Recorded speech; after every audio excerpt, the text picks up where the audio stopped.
Okay, so yeah, people will start rolling in. So hello everybody. It's really nice to see some of your faces. I haven't seen some of Um, you in over a year.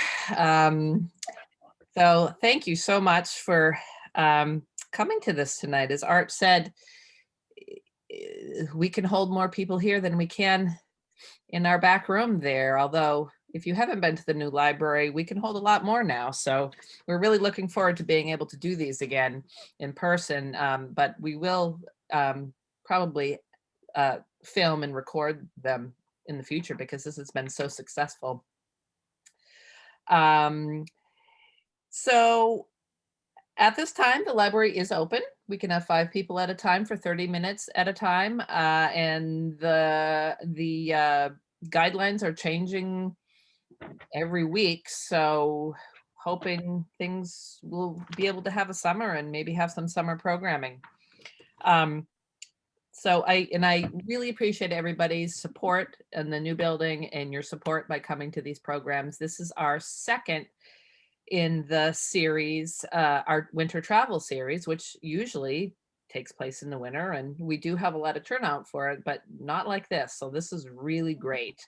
Um, my name is Lisa Murray. If you don't know me, I'm the director at the Bass Harbor Library. And we will be recording this. I just want you to know. And so if somebody can't attend, I will put it on the our website, and I'll send a link out to all of you, and I'll put it on our Facebook page as well, so people can look at our archive programs. Pete Madeira's program on Luxembourg is up there as well. So tonight we have Bernard artist and sailor Art Paine. He's a longtime trustee of the library, and he will be regaling you tonight with tales and images from the Bahamas' famous Out Islands Regatta. The event began in 1954 as a race between the Bahamas rustic fishing and freight sailing vessels. In that year, over 40 rough-built wooden sailboats showed up and competed for cash prizes. The Out Island Regatta has been running ever since, at the end of Lent and before the beginning of the crawfishing season. Nowadays, upwards of 70 boats show up, and doings afloat and ashore are extremely colorful and fun. Be prepared to be warmed by images of vibrant color and stories of Caribbean island hi-jinx. This race is considered among marine artists the most beautiful sailing event in the world. As I mentioned before, this is our second talk this winter in our travel series. On our next one is on Tuesday, April 13th at 7 o'clock, where I will be speaking about my 2019 trip to the Azores. And on Tuesday, May 11th, Judy Taylor will be sharing her experiences traveling with her students on a trip to England, painting and traveling. That's pretty exciting. She just signed on to do that. And I'll have the links for those as well to sign up. We're also celebrating Women's History Month in March, and we have an exhibit of local artists in the actual library, but we also have an online gallery. You can see that at our webpage. And as part of that, a local artist, Erica Rosso, will be teaching a painting class on Monday, March 22nd from 3 to 4 p.m. Again, you can find the sign up for that on our webpage. And before I turn the program over to Art, I just want to request that you stay muted throughout his talk. If you have questions, please post them in the chat section. And when he's done, I'll read those questions and he can answer those. And then after that, please feel free to unmute yourself and ask questions and be part of the discussion. If you have any technical issues, you can chat me directly through the chat, and I'll see if I can help you. I do know from experience that the way this is shown to you via Zoom has to do with your settings, and there's nothing I can do on my end to change that. So if you do have a question, please ask and I'll do my best to help. But a lot of it's your view that you set on your end. And I think that is it. And so with that, we'll turn it over to Art. So now you can share your screen. Oh yeah. Thank you. Yeah, be there for me because you never know. Yes. Share screen. I've already done all of that. And then I push share. Voila. Looks like it might work. Of course, I won't know until I push the button. So anyway, welcome everyone. I see people from all over the world, including several in the Bahamas. So I'll try to get my facts straight. Most of you who know me know that for 65 years of my life, I've been rather fascinated by a sailboat race that takes place down in the beautiful Bahamas. And you know, when I think back on it now that I'm old, it all kind of makes sense because I pushed the button and nothing happened. Try the down button. I did try the down button. Oh boy, Huh. this could be an interesting filibuster. Hmm. Sorry about this, folks. Computers do this to me. It's worked time and again. Doesn't seem to be working now. That's not necessarily good. Huh. I could attempt to do it in a different way. That might be, oh, I even hit escape and it didn't work. Hmm. Oh, this is not good. It's worked again and again and again, and even escape isn't working. And you're clicking on the program and it's just not coming up. I'm clicking to change the slide and it's not changing. Yeah. Click on the green again, just in case. Which green? Where it says you were screen sharing. Oh, nothing happened there. Okay. Oh, this could be. Let's think positive now. Can you Hello. click down at the PowerPoint icon that's below the orange P? Well, the interesting, yeah, I will. Oh, there we go. It says Regatta in Paradise, save PowerPoint slideshow. It says slideshow. Oh, look There at we go. this. Okay. It might work, folks. Thanks, Lisa. Yeah, we do this to just put a little drama into the program. Has everyone left yet?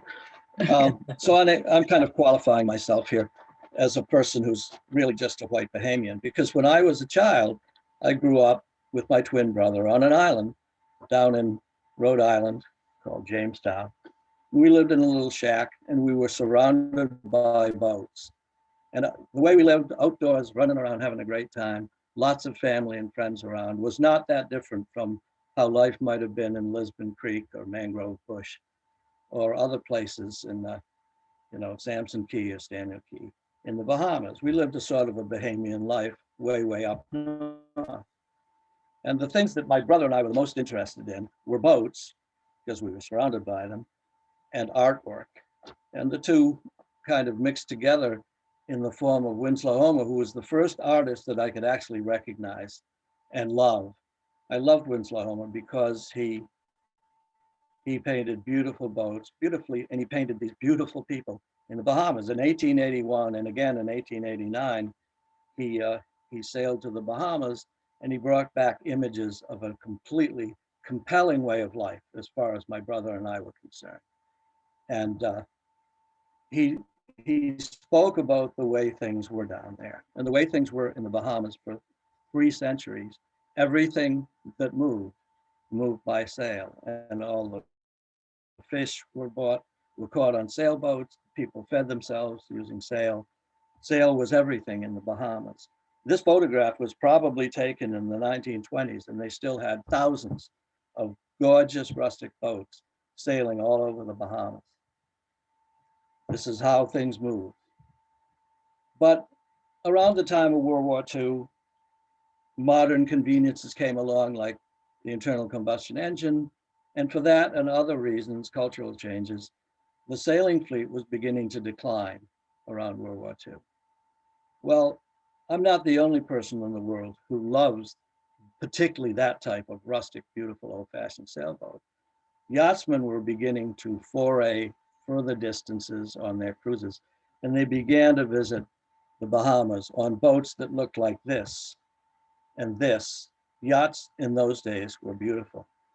And the yachtsmen began to actually come into the Bahamas, some with pilots, some on their own, And they were astounded by the beauty of what they saw.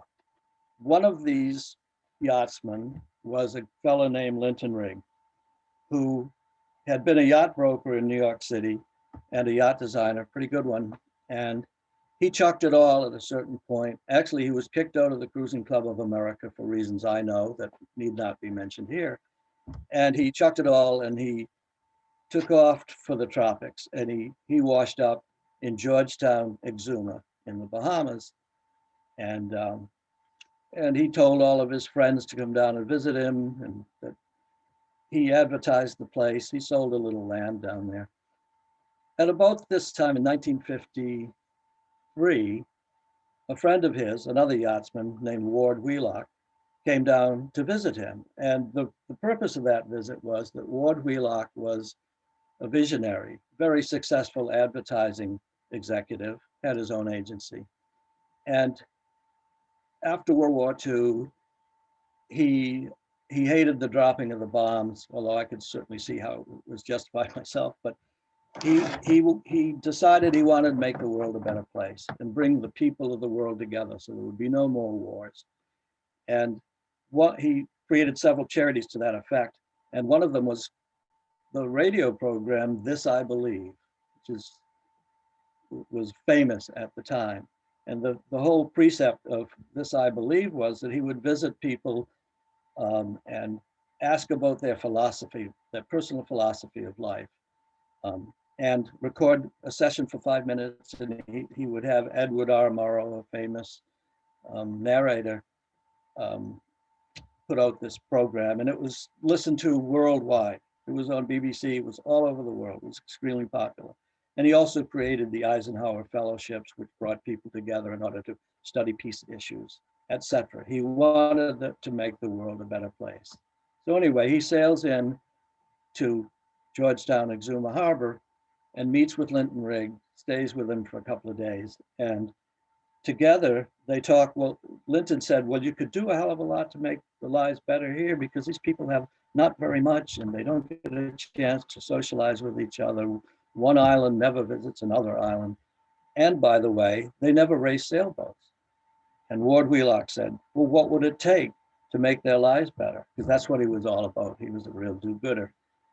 And Linton said, well, maybe we could have a regatta. And Ward Wheelock said, well, look, let's do it. Let's have a regatta for these people. And you put it on and I'll come up with the money. I'll go back to the United States and talk to all of my highfalutin Cruising Club of America pals. He knew everyone. And I'll come up with the money. You just put on a heck of a show. So Linton took off on the mailboats and he advertised it all over the Bahamas. And people said they would come. Oh yes. One of the incentives was cash prizes. And many of these islands, a fisherman would earn, a few shillings or a few pounds a year. And so they put some pretty good cash prizes onto winning these races. So people, the fishermen and the traders would go home and they would scrape up their boats and fix them up. And they promised, 71 people signed up and promised that they would come to the first, they called it the Out Islands Regatta. They promised, but no one ever knew if it would really happen. But people did. There was one fellow who sailed a dinghy 187 miles with another crew member on board, slept underneath the sail at night to come to the first Out Island Regatta. And in the event, only 41 boats showed up, but that was still a really good showing. The place that they were going to, Georgetown, Exuma, in the Bahamas, at that time, had nothing. There were 229 souls living in that town. It had no paved roads, it had no running water, it was not electrified. There was nothing there. And for the yachtsmen who Linton Rigg hoped would all show up in droves, it had no ice, no fuel, no water, no nothing. And yet it was a really compelling idea. And there were a lot of people who loved beautiful sailboats. And sure enough, they came on March 23rd, 1954. About 40 yachts showed up and about an equal number of work boats, and they started the first Out Island Regatta. And Linton Rigg had put on the dog. Linton Rigg knew everybody, and he convinced the admiral he was British, Well, he was an American citizen, but born in Britain. And he was more British than the British, they used to say, and quite a magnanimous personality. So he convinced the admirals to bring ships from Bermuda.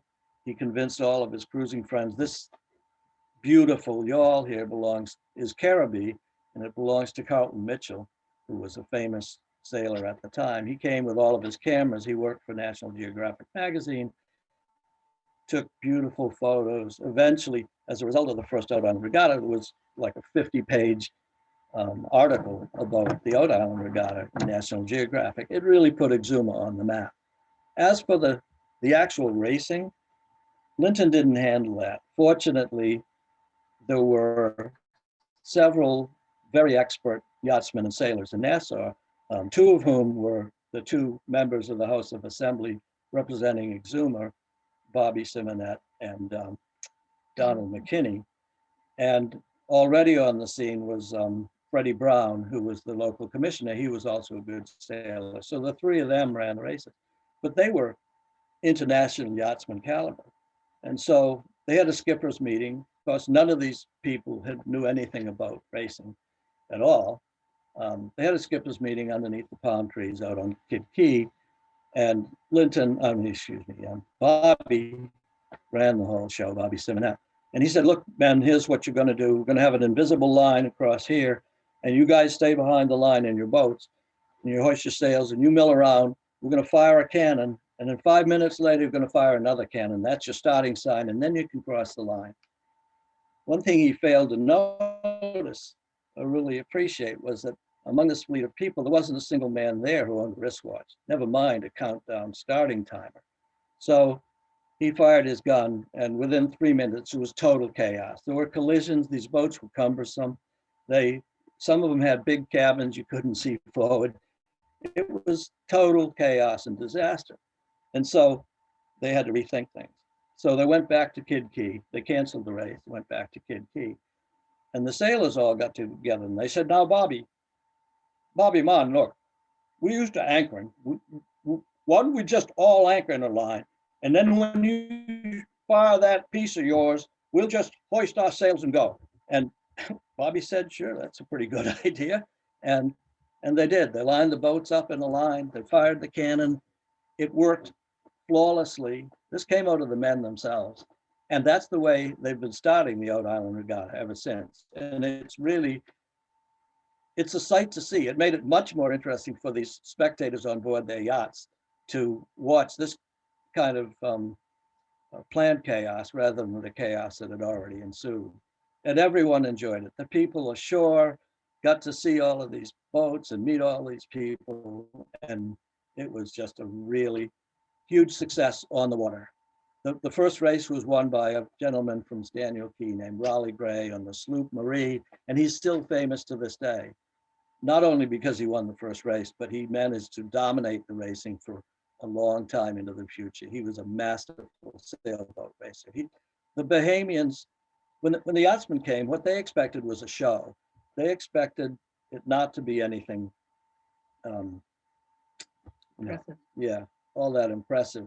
They thought it might even be funny. In fact, in order to make it the more funny, I think, the race committee decided going to be no rules.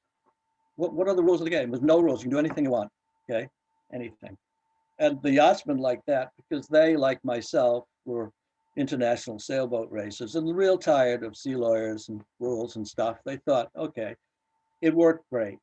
No one got into any serious trouble, and everyone had a great time. And Linton Rigg had planned all kinds of fun. Ward Wheelock wanted these people to get together and know each other and have more fun and have a better life.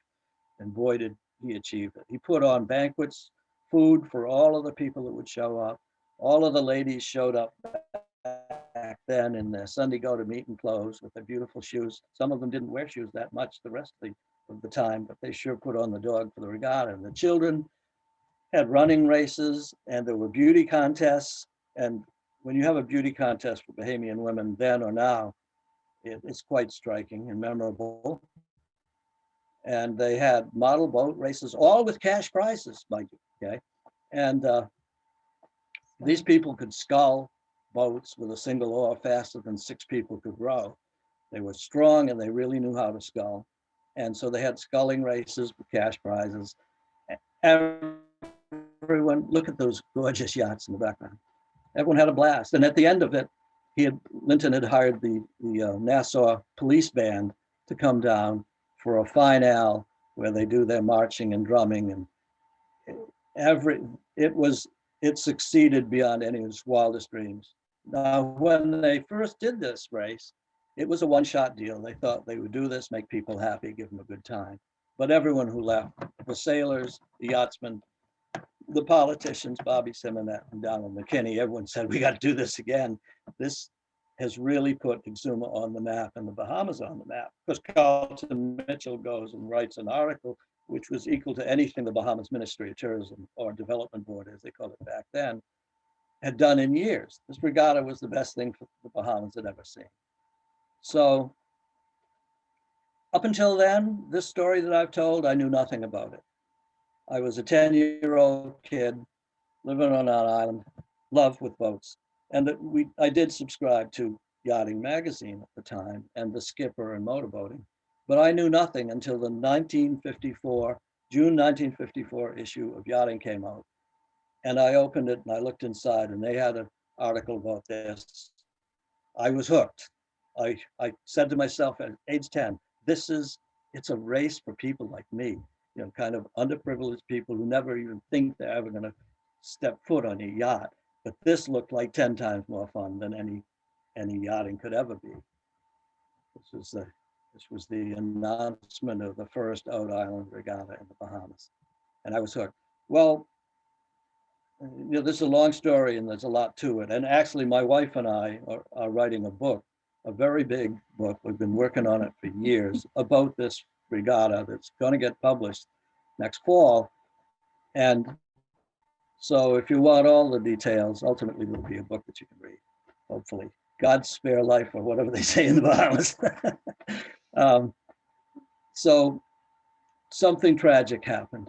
Ward Wheelock, the man who started this regatta, was unable to attend the first one and see how magnificent his idea was, because he lost the Campbell Soup account and Whitman's chocolate. And so he couldn't come to the first regatta.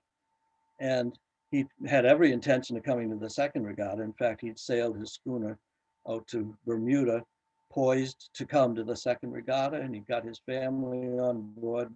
Fortunately, not all of his family. He had 7 children at that time, I believe, and 2 paid hands, and they left Bermuda in December of 1954, and was never seen again. They were lost at sea. So that left Linton Rig alone with no money, and he didn't think they could have another regatta. Fortunately, in that fleet of yachts, there was yet another yachtsman who loved Bahamians and loved these boats and said, oh, yes, there is. And he very quickly came up with this scheme. He actually had been working with Ward Wheelock on this idea, but then Ward died, and he ramped up this idea of the Out Island Squadron, which was a loosely affiliated outfit, somewhat like a yacht club, but mostly it was about getting these yachtsmen who were coming down there and having the time of their life and a great big party with all the liquor they could drink for free, to make a contribution, which they did. And of course, some of the swag you can see here. They could buy burgees, they could buy neckties, and blah, blah, blah, each gaining some money for the regatta. So the regatta looked like it would continue, and it did continue. One thing that happened, unforeseen, is all of the organizers expected what was going to happen is it was a workboat regatta for these rugged old, pretty workboats, and nothing was ever going to change. Well, those cash prizes are something. And just the spirit, the fun of competition. The Bahamians, and they had in them capabilities that no one would have known. They, maybe not even themselves. They spiffed up their boats, they cleaned the bottoms. Several of them went home and told Linton Rig, well, no, but we're going to build a new boat for next year. And several of them did. But year after year, as boats showed up, they were much less built for hauling hogs around as they were for winning some cash, some pounds, shillings, and pence at the Out Island Regatta. So the regatta proceeded apace, people learned how to make boats go fast really quickly. One thing they learned is that the more weight you can put on the windward rail, the faster the boat will go because it pulls the sails up into the air. So this is the sloop Marie, the same one that Raleigh Gray won the first race in, with virtually all of the men living on Staniel Key sitting on the windward rail, and of course he won again. There were no rules whatsoever. And so the people who showed up in a smack that happened to have a dinghy that raced in the little dinghy race in the morning, they would steal a sail from their dinghy and they would hoist it up there and use it as a spinner, because some of them hoisted 2 or 3 sloops, dinghy sails, and that really made the boats go. They could do anything. Well, here's a photograph. I mean, we're lucky because we have, over the last 20 years, gotten access to virtually every black and white photo that was ever taken in the early regattas. And I know those photos intimately. And this photo has extreme interest to me because it's a picture of the Sand Flea sailed by Lorenzo Smith in the first regatta with either Reggie or Lauren Smith, I think Lauren Smith, as his crew. And he's outfitted Lauren with a plank that he's sitting on. And when the wind blew harder, he would scooch himself out of that on that plank and hike out, and the boat would go fast. That is probably the first invention of what's called a pry. And now all of the boats have pries to pry that boat upward and make it go faster. Linton Rigg knew a lot of people in high places, from playing polo back when he was in the United States, and from just being an incredible bon vivant on the highest levels of American society. Well, one person he got to know on a trip to England was Prince Philip. And Prince Philip, as everyone knows, was quite the sailor. And so he invited Prince Philip in 1959 to come to regatta, and sure enough, he did.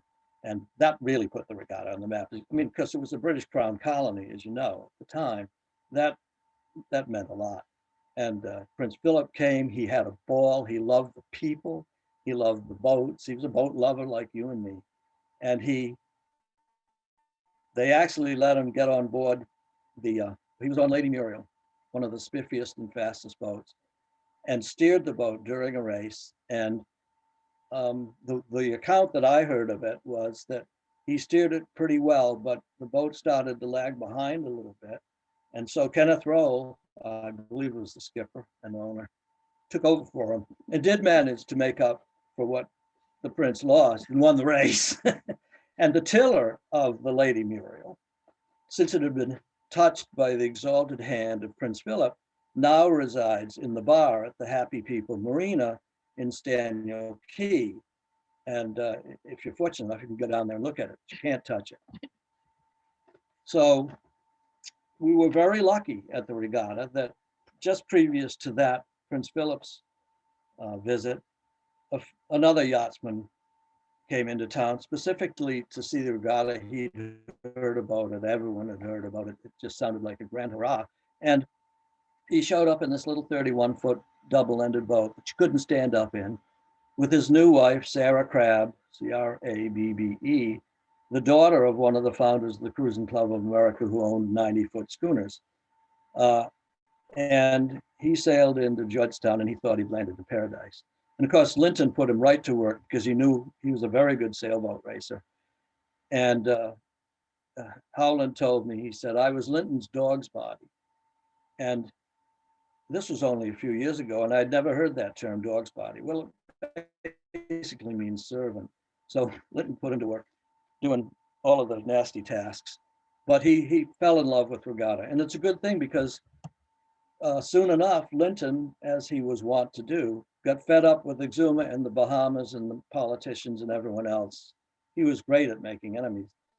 And he sailed off over the horizon. There was no one to run the regatta, but oh, hold on. There was Howland Croft Bottomley.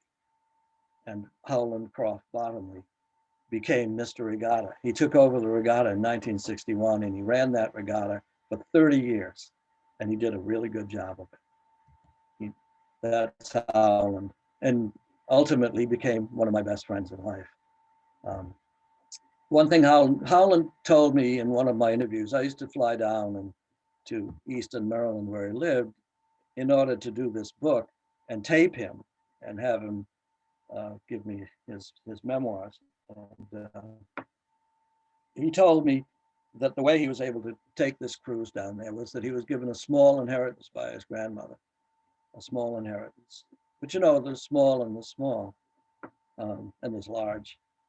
In any case, he once he got to Exuma, he developed a small hotel with Fritz Ludington, a friend of his, called the Two Turtles Inn. It was the first hotel actually in Georgetown, and after that seceded a bit. He had his eyes on this island in the background, right past the dock, called Kid Key, and he was able to buy it. It was crown land, not easy to buy, but he found a way to buy it, and he developed it into a small resort. And since he was in love with the regatta by that time, he called it Regatta Point. And that's one of the buildings on Regatta Point. And this building became the head of the race committee headquarters. And in fact, the race committee rented the whole place, and people who were useful for regatta could stay there, including myself, which was great. So there was a certain point at which I couldn't stand it. I remember when I was in the service, I was off Vietnam on a ship. I remember saying to myself, I've been in love with this regatta since I was 10 years old. And if I survive this, I am someday going to go and see this thing. And it took years. It took me 25 more years until I felt like I was prosperous enough or whatever to go and see the Out Island Regatta for myself. And at that time, I was a journalist. I was working for some boating magazines, including Wooden Boat magazine that I'd done quite a bit of writing for. And I went over there and begged, and I said, hey, look, would you send me down there? Just give me the airfare. No, we don't do that. We don't use stringers. But they did say, Art, you know, if you come up with anything good, any good photos and a good story, we'll print it probably. So on the strength of that, one thing that I did, best thing I ever did, was I called my best friend who lived down in Massachusetts, who's a dentist, but he's also a boat builder. Oh yeah, we ended up on the cover. And I said to my friend, Mike Copey from Lexington, come down there with me, because two can live cheaper than one, and we'll have a good time. He'd heard me extolling the virtues of regatta for years. And he said, yeah, that just sounds great. So we went down. He's a photographer, very good one. I'm a photographer, and both of us are really good at driving a boat. And as Anna van der Wal will tell you, he's watching, I think, that it's very important to have a good boat driver, and each of us is. So we drove for each other and we got great pictures. But the asset of Mike, I knew he was a good boat builder. He was a great friend to me. But until I saw him in action in a foreign country, making friends, I didn't realize the thing that he could do best. This man is the most gregarious people person on the face of the earth. He would never forget anyone's name. He would know their relatives instantly. Yeah, he took the Dale Carnegie course once, and the day he finished it, the people who taught it to him came up to him and said, "Would you like a job?" That's my coach. So we went down there. We met everybody. I met Howland Bottomley. I'd already talked to him on the phone, and he became instantly like a father figure to me. And he could do a lot for me, but he allowed us how I might be able to do a lot for him, because they needed at that time, the regatta was not on hard times, but it needed a boat designer. I'm a boat designer. It needed someone who had a high level of experience in sailboat racing, which I had in rules making. They were having real difficulties defining what kind of boat can and can't sail, and they needed a booklet. And then he explained to me that, you know, reading and writing isn't a given for sure back then in the Bahamas. So maybe a booklet doesn't work that well. You're just going to have to explain to these people. And so anyway, I got to be real useful for the regatta. In 1991, that was the year when Howland officiated for the last time at regatta, and he had trained an understudy whom we met, who was Danny Strong, a real Bahamian. And that's one thing that everyone wanted. We wanted it to be a real Bahamian, and he was perfect. He was every bit as good as Howland Bottomley, and maybe even better in a lot of ways. but boy, did we make friends. The second in command at the regatta at that time, and still, is Clyde Roll. And Clyde and I became pals, and I visited him several times at his home in Nassau, but in particular, pals, Mike Copey and Clyde Roll. I mean, Mike calls Clyde his black brother, and Black calls Mike his white brother. And Clyde's been up to his house and visited him many times. And then another very key person at the regatta was Chris Cattell, who everyone calls Teach, because he was the best teacher on Exuma Island. Everyone wanted to send their kid up to Roker's Point School so that Teach could teach him. And he was a gifted teacher. And it's just this wonderful man who knew nothing about sailboats, but he wanted to do as much good as he can. And so he became very much involved with regatta, and he and I did a whole lot of scheming together to see what we could do to make regatta run more smoothly. And let's see, who else? We met when we first came down there. We met Commissioner Bethel, and we met Mary Dames and her daughter Genevieve Dames, who did a whole lot of the legwork and management for the regatta. And we, both Mike and I, did notice that she was also one of the most beautiful women we'd ever seen. Anyway, she figures into the story a little more later on.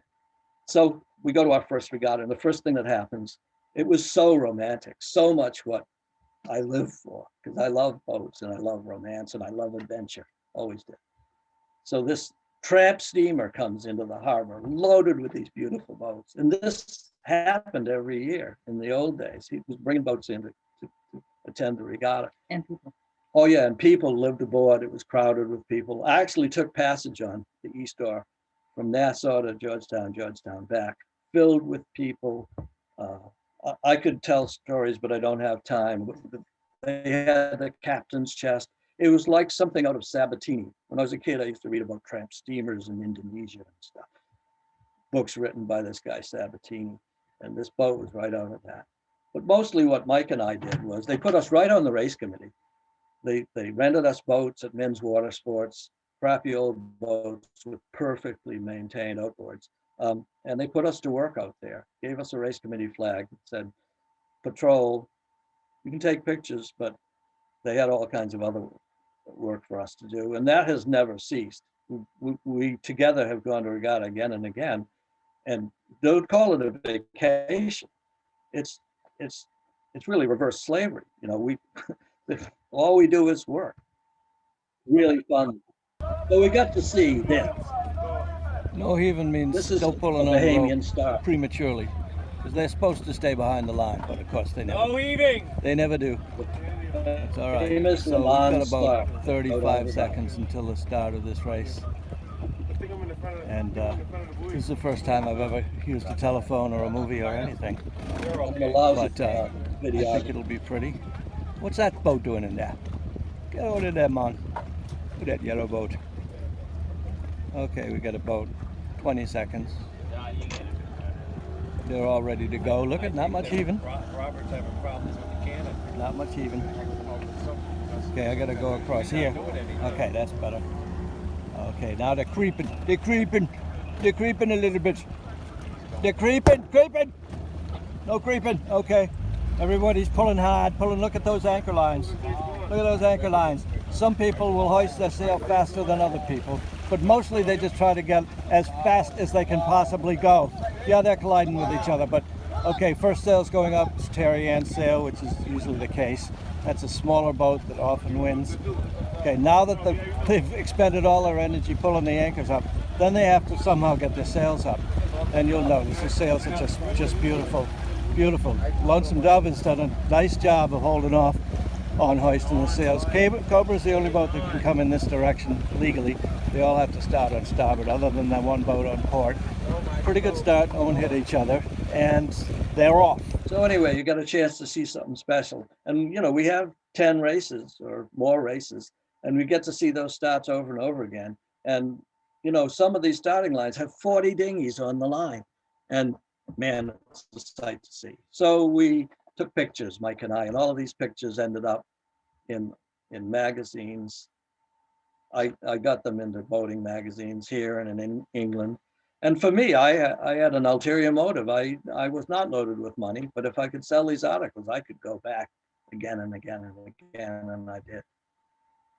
And eventually became a marine painter. I always was a marine painter, but I specialized on Bahamian paintings. I've done a painting of that. That's called Lauren Knowles and His Hat, because Lauren Knowles was famous for being able to sail on running tide or on or old Susan Chase, and his hat would always stay on, and he'd often win the race. Anyway, it was tremendous fun, and they talked about hi-jinx. All kinds of things happened. Masts broke, booms broke. People got dumped in the water. They fell off the pry. It all just made it more fun to watch. I mean, look at this. I did a painting of this. I called it Trouble in Paradise. And that painting resides on Beaver Tail on Jamestown, the island I grew up on. A wealthy fella on Beaver Tail bought that painting. It almost seems like the light comes from below sometimes when you get into the shallows with these boats. Well, anyway, got more and more involved. I don't want to stop like I'm bragging, but I ended up doing the t-shirts. Every year we would market t-shirts for the race committee, and they'd make big profit off them, or some profit off them. And so almost every year the t-shirts have been mine. And I picked this particular one because it shows a very traditional Bahamian boat with a straight stem. But as time went by, people kind of cheated the rules a little bit. And they started shaving away at their bows and creating weird shapes. And of course, Bobby Simonet and I worked together for years trying to come up with a rule book that says what you could and couldn't do to a boat and allow it to qualify as a Bahamian racing sloop, with limited success. So at a certain point, I decided, well, what they really need is they need a model. They need something that shows what the boat's actually supposed to look like. So on my own, it was my idea, I kind of kept quiet about it. I built a trophy that I hoped we could award to the prettiest boat in the race, somewhat of a consolation prize. And so I built this thing, and Bobby Simonet and I were in cahoots on a bunch of things. And at a certain point, he found out about it, and he said, well, this is a pretty good idea, Art. This might actually work. What are you going to do? I said, well, I'm hoping to award cash prizes for the prettiest boat in A, B, C, D, E class. And he said, well, for the most traditional boat. And he said, that's a good idea. And if you need money, I'll fund the thing, because you don't give out prize giving without a little envelope full of cash. That's just a tradition in the Out Islands Regatta. And so we did it. And he said, you can do that, but you're going to put the name of my boat on it, which was the John B. And I said, well, that's a deal, Bobby. And so we did. And every year at the prize giving, I give away the John B. Award. And it has made a difference. The boats, I don't know, made the difference, but there are no more turnback bows. There ain't no ugly left in the Bahamas. They're all beautiful boats. Mike and I and the rest, Chris Cattell and all of us, at some point during one regatta, looked around at each other and we recognized the inalienable fact they ain't none of us getting any younger. And we noticed that out there were extremely competent sailors racing against each other, but there weren't that many youth. And so I had been involved in youth sailing efforts here in the United States, and talked to Mike about it, and he said, yeah, that's a good idea. And so in particular, Chris Cattell and I got in cahoots on a phone call, and we came up with a plan to have the children at the school, at the Exuma Schools Resource Center that he was head of at the time, build a boat with Shervin Gray, an expert Bahamian boat builder, and then race it as a youth sailing effort. And at the same time, really simultaneously, another teacher named Sheldon Gibson, who was up in Eleuthera at Governor's Harbor, decided to do the same thing. And we brought those boats, came to regattas, and the kids had a great time. They didn't really do very well, but the next year we talked to Sheldon and we we all got together and said, let's have a youth championship in this type of boat for the Bahamas and give them cash prizes, the whole thing. And so we had the first youth championship. I don't even know what year it was. It's probably 15 years ago. And as an added incentive, Mike Copey said, announced beforehand that whoever children win this race, they can come to the United States and they can live with him in his summer home in Cotuit, Massachusetts, and they can come up and learn how to sail the American way, you know, with stopwatches and all the rules and everything. And it turned out that the first winners were from Long Island. They were Stefan Knowles and Joshua Knowles from Long Island. And sure enough, after they won the trophy, they came up and spent the summertime with Mike in Cotuit and learned how to race. They'd never raced with wristwatches or anything, but they were natural born, fantastic Long Island mangrove bush sailors. They had it in the blood. So the big deal in Cotuit at the end of the summer is to win the club championship. And you have to understand that Cotuit is a, might I say, lily white, upper class type of a town, you know.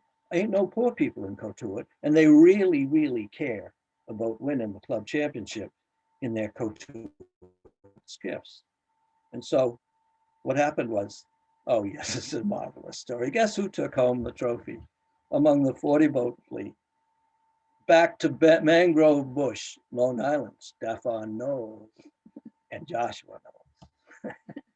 So Sheldon Gibson, the whole youth sailing thing was starting to go in the Bahamas, and we were getting younger children into sailing, which was great.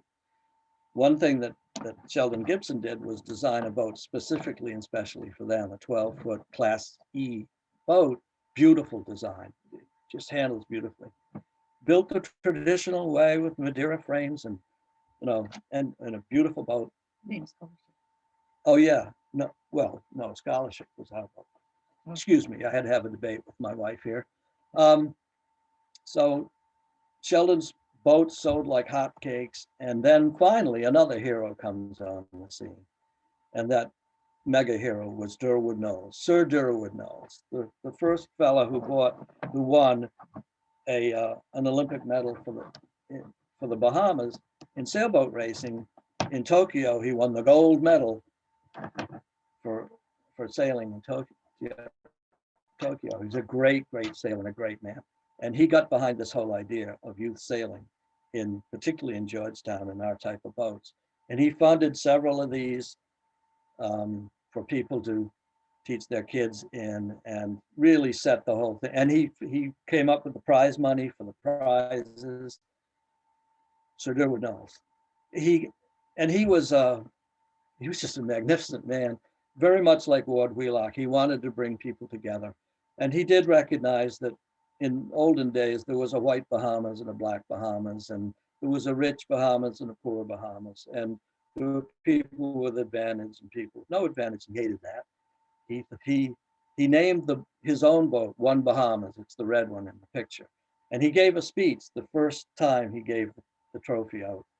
It was a wonderful speech about how it's all one Bahamas. And there he is, given the prize. I don't even know what year this is, but that's Sir Durwood Knowles giving away a prize to the #1 youth sailor in the Bahamas.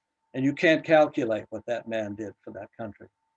And oh yeah, and now, I believe it's his grandson. I could get this wrong, but I think Dallas Knowles is his grandson, and has established a big sailing school in Exuma, down at the old Navy base. And he's teaching these kids in Optimus prams and Olympic type boats, and also in our style of boats, in sloops. And he's producing an entire new race of incredible sailors. And mark my words, he ain't the only guy that's going to win a gold medal in the Olympics. One of these kids is going to win one for the Bahamas soon enough. Anyway, so now we get to the vacation part, because occasionally, you know, they put me to work. I'm the appeals judge. I'm moving marks around. I'm on the protest committee. All I do is work. But occasionally, they did allow me to bring my family down with me. and we would actually have fun. And we stayed at Nancy's Regatta Point. This is Nancy Bottomley on the right, Howland Bottomley's ex-wife, who continues to run Regatta Point. And she's another complete unsung hero for the regatta, because she's been behind a lot of good that's taken place. One thing is that Bobby Simonet funded my trophy, the tradition trophy, the John B. trophy for years, and then his wife Diane, after he was deceased, took over. But then eventually that money kind of dried up. Nancy wouldn't allow that. She's such an artist. She thought the tradition trophy or the John B. trophy was a great thing, and she secretly funded it and helped me out in innumerable ways, and helped the regatta out in many, many ways. Brought my children down there. Here they are painting the mast of Scholarship, the first of the C-class dinghies that Chris Cattell and I had Shervin Gray build with the children. And my daughter, they both loved the Bahamas. My daughter would go off with her friends. She instantly would make friends among these kids, and they'd go off and giggle together, and she'd come back with her hair all braided. And and one thing about my daughter is, like myself, she's an artist, kind of a born artist, really. And what she specializes in is doing portraits of women, young girls and women in foreign countries of color. And I ended up doing some of the same thing. So we'd take off in an old rented car from Sam Gray's, driving on the left, Mom, don't forget to drive on the left, because it's a British country. And all I wanted to do was go to villages and look at old retired regatta boats up on the hill. And we'd always visit, well, particularly since doing the book, which I've been doing for 8 years now, we would do interviews. My wife and I, she's my best editor, we would interview people for the book. And one of our favorite interviewees was Basil Mintz, an artist, an entrepreneur, and just an historian, a naturalist, a photographer. He photographed the first Out Island Regatta. Just a magnificent man. He's 97 years old, I believe now, and sharp as a tack. And we love seeing Basil. And if I ever get rich, I'm going to own one of his models too, because he built that model. He's a master. But Bahamians are natural artists. They're very artistic people. So anyway, I do art now. I do these paintings. I'm kind of well known for it. And I specialize in oil paintings and watercolors of Bahamian boats. And I've done 100 of them probably, and I'll never stop. That's a portrait I did of a little girl, Charmaine Roll, that I found on Little Exuma Island, and I took a picture of her. It's one of my favorite portraits. So when the regatta's all over, they stack all the boats on board the steamships and the barges, and they head them off back to some island, some beautiful place. I've actually gotten on board these boats and steamed with them back to Black Point or Sampson's Key or Moore's Island, or wherever they're going, and back to Nassau. I gotta recommend it. It's a heck of a trip, and beauty like you've never ever seen. So we're coming down to the end, folks. I'm sure you're glad about that. And we love going to the prize giving. Often the Prime Minister is there, and he has to speechify, and all of the politicians give speeches. But it's colorful and wonderful. And of course, with each one of these prizes goes a little envelope with quite a bit of cash. The regatta now requires an outlay of about $300,000 to run it every year. And most of us, we're all volunteers. We all pay. A great many of us that are on the race committee are doing it for free. But it's a costly thing. We have life insurance for people. It's very, very well organized. And one thing I look forward to is giving my prize, the John B. Award, away to the prettiest boat. That's kind of the highlight of the whole thing for me at prize giving. The fellow I'm standing next to is Whitecap Moxie, Hesron Moxie, and he sailed in the first regatta in 1954 and won. He was a Ragged Islander, a great man. Of course, that's Clyde Rowe holding up the other end of the trophy. And then we just have a drink and we have fun at the shack. And this is what it looks like. They play the music too loud, way too loud. You hear it all over the island. That's the thing. Let mom know, mom's 17 today. There she is. Let mom is. So these shacks actually, they're not there all year. They just put them up for regatta. And it's very important for the economy of the food. What we love is going in there and talking to the men about the race, because they'll fight these races all night. You know, with a little rum. It's wicked stuff.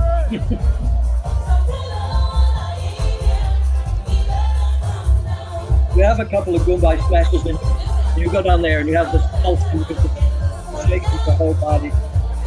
But even if you've got seasonal effects like I do, you've got to be a happy.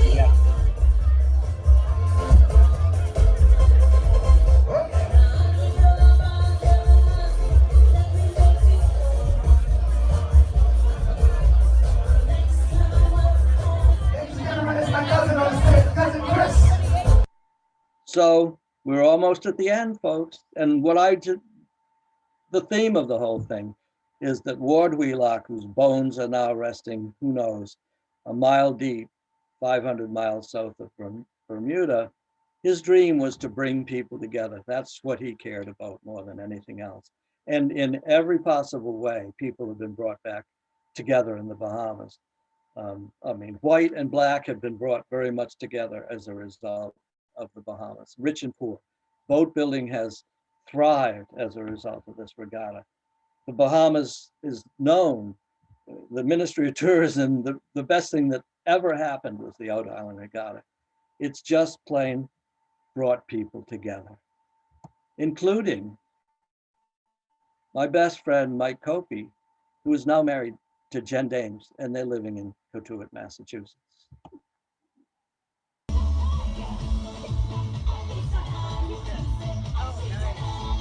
Good.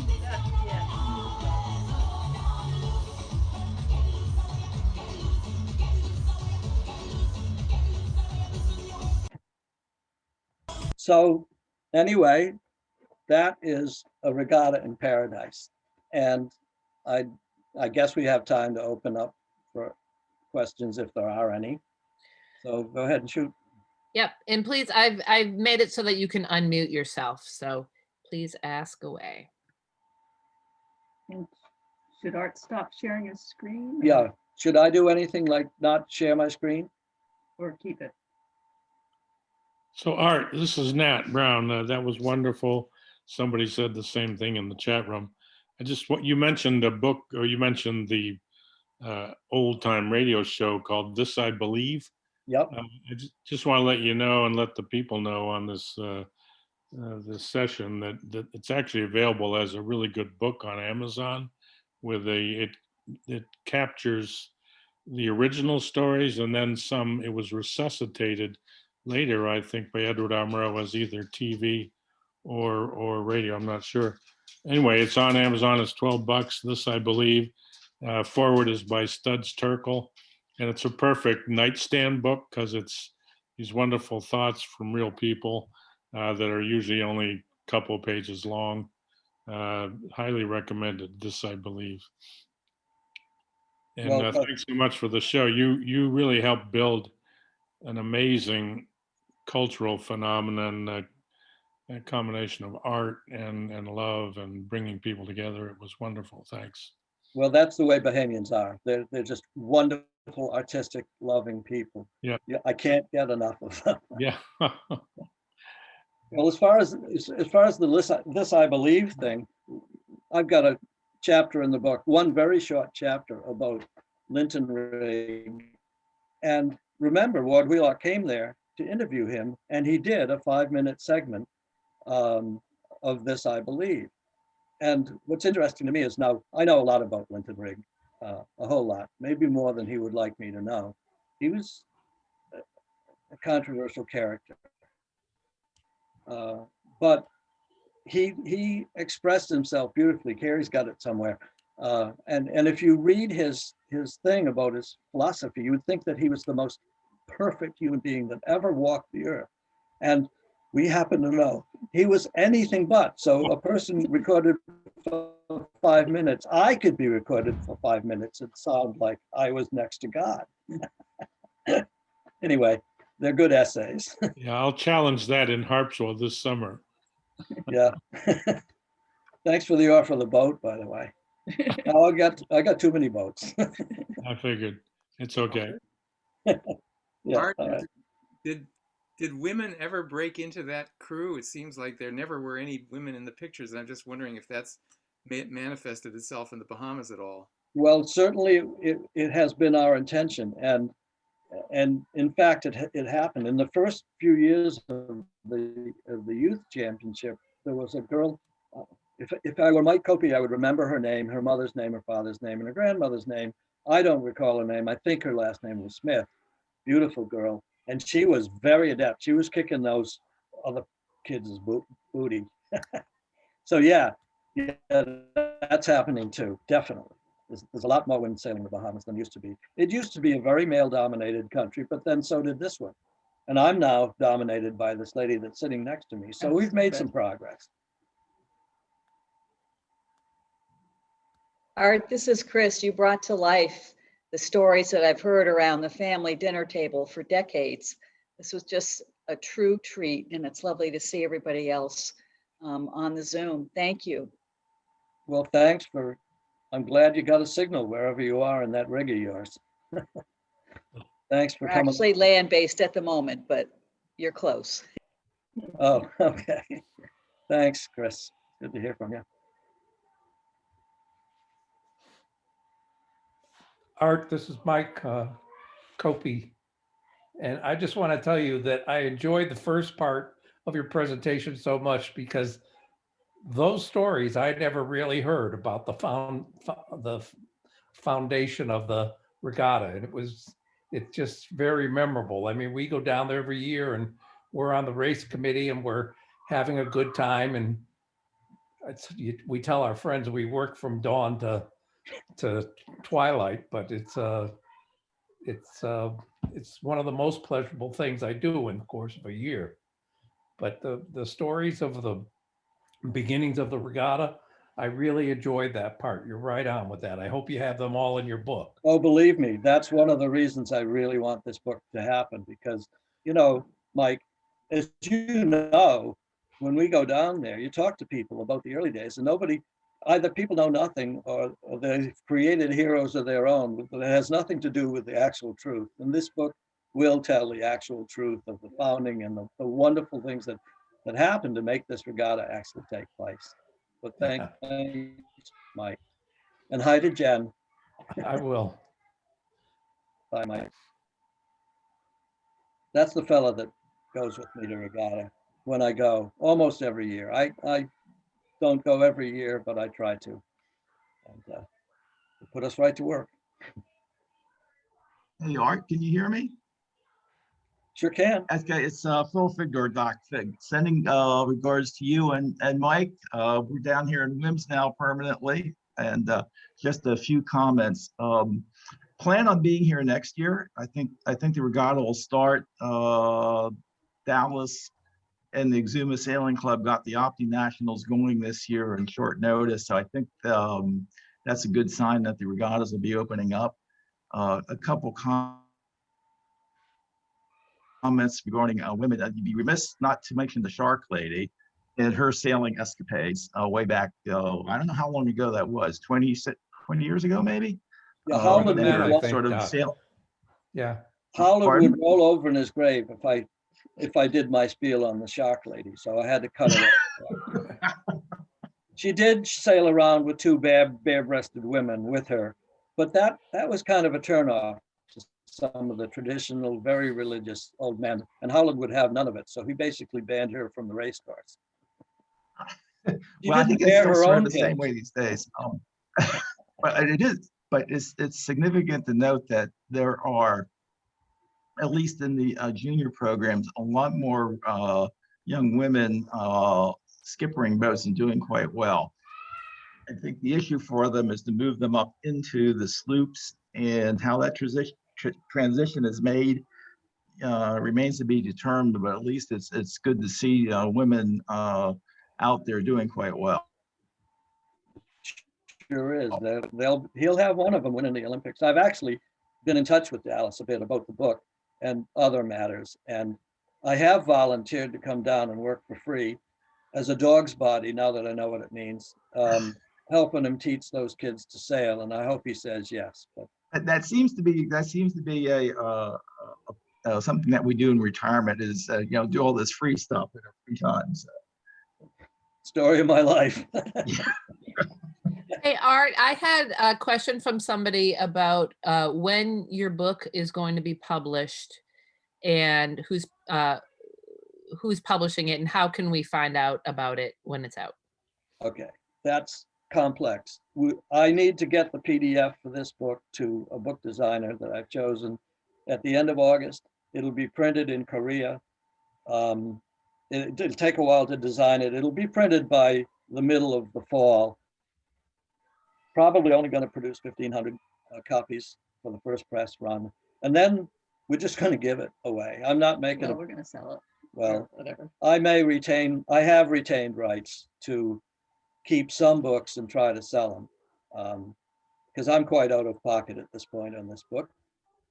And it'd be nice to make some of that back. And I'm also retaining rights to do the digital, however you do that, digital version, and try to sell that. And this is all going to take place before the next regatta, which will be in the spring of next year. And we're actually hoping to make the Christmas market, they say, but we'll see if that can be done. I don't know if that answers the question. I'm putting in an order to. I'm going to reserve a copy now. So put me as number 1, 2, 3, or 5. Well, Doc, you got to have 10 or 15 copies. You got to give them to all those fellas over in Mangrove Bush, all those Knowles people. Anyone named Knowles ought to have a copy. Well, 100. It's great to hear your voice, though. I actually had a little video clip of you being interviewed by a fellow at the last regatta that we were at, and you did such a great job of it. But my famous quote that sort of got X'd out. Look, it got X'd out again. Yeah. Did you have a quote that you were going to give us? Because it got X'd out. Oh, well, no, I'll save that for you can play the video at your leisure or whatever. So. Okay, thanks, Doc. And Doc, many of your photos, or several of your photos, will be in my book, believe me. For one thing, you took them at big megapixels, okay. And I'm hurting for big megapixels. So you're definitely going to be in there. Well, I stepped up, so I got even more megapixels now. So. Well, the book designers are all Nazis about 300 dots per inch, and yes. It makes me wish that when I was younger, I could afford better cameras, because there's a whole lot of pictures I want in my book that will have to be run small because they just don't got the dots. But anyway, yours are big, so you'll have some. And Anna von der Waal, who was on here, the country's and perhaps the world's best photographer, has visited Regatta twice, took a lot of pictures. I purchased for a very small amount of money, $1,000, all of the pictures that he has of Regatta, and I can use anyone I want. So he's going to have a good number of them in there. And they're stunningly beautiful pictures of huge megapixels, or however you say it. Thanks, Doc. You're quite welcome. It'll be good to see you next spring. I hope so. Oh, God spare life, or whatever they say. Have we got any more? It's time for me to have my rum.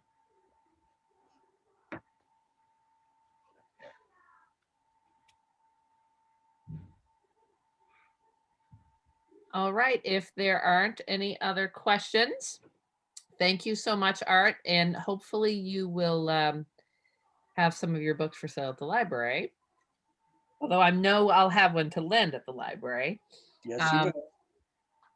But we will we'll send everybody a link to the recording of this so you can share it. It'll be on our website probably by Thursday.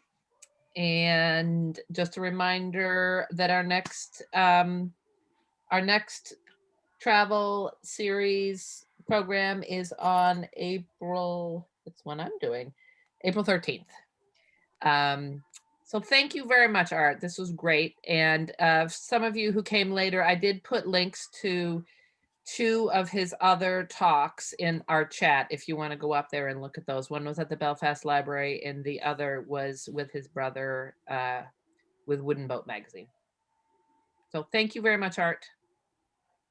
All right, thanks. Good Thanks, night, Lisa. Lisa. Thank you. really That was fun. great. Good night, Especially Art. the first part Good where job, we're all Art. hung up. That was so typical. Where's Thank where's you, Art. Chuck? What Good happened to night, Chuck? everybody. Bye-bye. I don't know how to get out of this. I'm unmuted. Escape. No, I can do.